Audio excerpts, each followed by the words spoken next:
Hello. Welcome to Curing Children's Cancer. I'm Mark Katz. The reason we do this show is to share with you information about new medical research, treatments, and organizations that are out there and involved in curing children's cancer. There have been incredible breakthroughs. Did you know that children with all forms of cancer are living longer and longer lives? I didn't until recently. One of the major things about cancer and children is what a drastic difference it makes in the dynamics of what would otherwise have been a perfectly normal family. In previous shows, we've discussed with whole families and mothers their perspectives on the changes in the family dynamic. Today, we're going to hear from the unsung angels, the siblings of the children we are all here to help. Wait until you hear the incredible stories from these brave, loving young women, the heartwarming story of the creation of the blanket project known as Warming the Heart, founded by today's guests, Ashley Williams, Julie McMillan, and Hope Riley. First of all, welcome, ladies. We have a lot of ground to cover in a really short period of time, so we're going to jump right in, and I'm going to ask you to introduce yourselves and tell our audience a little bit about how and your families got involved in all of this. Julie? Hi, I'm Julie McMillan. I got involved with this actually 10 years ago when my brother Ben was diagnosed with a brain tumor. He was diagnosed with a medulloblastoma, and I was only 8 years old. Wait, medulloblastoma? Yes. What is that? It's actually a cancer term that no one is used to hearing. In fact, it took me probably 5 years to learn how to spell it correctly. A medulloblastoma is a metastatic brain tumor. This brain tumor is a form of cancer that is very serious. My brother had to go into surgery, and also it took him 2 years of full recovery. He had to have radiation and chemotherapy. I'm Hope Riley, and my brother Peter had the same cancer as Julie's brother when he was 5, and I was 2 at the time, and he had to go through radiation and chemotherapy as well. I'm Ashley Williams. My brother was diagnosed about 3 years ago and had his surgery and was diagnosed again in August of this year and had another surgery that he didn't have to go through radiation or chemo, unfortunately. What caused the first diagnosis and then the second diagnosis? After the first surgery, his tumor grew back, so he was diagnosed again. And when was the second surgery? In August. So it's been a while and no signs of recurrence? Family camp that we just had, we had our first weekend family camp in October, and that cost $20,000. For the audience who's not seen the show before, I didn't get a chance to see our last show.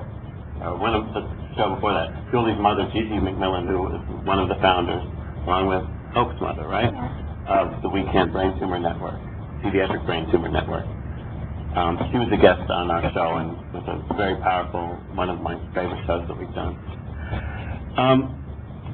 We talked a little bit about zip shops, but what do you, either of you other girls have something you want to say about what the zip shops and how they came about? What I love about the zip shops is that before, my brother's about 4 years older than I am, and so of course I think older brothers have more responsibility than me, but I would end up having to babysit rather than him babysitting, and just things like that. I had to take on responsibilities that you had to do, and I had to help him with his homework sometimes, but what I love about the zip shops is that his brother got a blanket, he didn't, so they made one for him too, and I saw how happy it made my brother, so I decided to make it for by myself for people that were in the same ward as him and stuff. So we got in touch with the doctor. When was this? This was almost 4 years ago. So we made a couple, like 20 at the most, and gave them around. You and your family? Mom. You and your mom? And my brothers. So we just started doing that, and I had a lot stored up in our office, and that I didn't get to give to people because we weren't really in touch with people. But when my brother was diagnosed again, we had the extra ones that I'd had before, and gave them to the people that were in the ICU with him. And I thought, my mom gave them to him because I wasn't allowed in there, but she told me about the kid that was, the boy that was next to my brother who had gone through a ton of surgery. He's the same age as my brother, and I just saw how much he liked it, and then when my brother came home, I just wanted to do more. So we got in touch with Gigi and all her contacts with the hospital, and we just went from there and just got more people and explain to them, you know, that how important it was for people to have something, or, you know, someone to care about them while they're sick. So, what a great thing. And now, how often do you get together? I mean, and how many people are involved now? oh my gosh, I don't even know. Tons. Like, we have everyone from elementary schools around us, and churches, and Boy Scouts and Girl Scouts, and kids from my school, and kids from the junior highs, and everyone's just come and helped us out. And now, so now you have like blanket yeah, we making have parties. Yeah. And approximately how many people would come to one of those? Around 80, like a lot. Isn't that amazing? Yeah, That's amazing. Yeah, we've had 2 parties so far, and we've made over 200 blankets at each. So. And then they get distributed how? We make trips to UCLA and give them to our contacts down there, and Betty Dillon. yeah, so it's Betty, and we take them to different hospitals around, and we're starting to send them out to different states and stuff, and we have a friend that works at FedEx, I think, and she ships them out for free or whatever. So we have people that help us from everywhere, and we just get a list of families and send them to them. That's excellent. And do you personalize them at all, or do you know who we're sending them to when they go out? No, I don't. We'll find out if, like, the age and if it's a boy or a girl, so we'll try to, you know, match it to what they like. And a couple months ago, we went to a clinic that UCLA had, and we went to all the rooms and gave the siblings and the kids a blanket that we let them pick. So it's fun to watch. How was that? Did you all get to go to that with that too? No, this is all actually.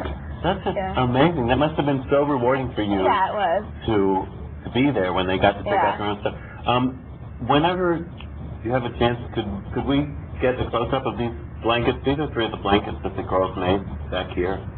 And we're going to keep talking whenever they get a chance to do that in there. So now, are you all involved in the blanket project?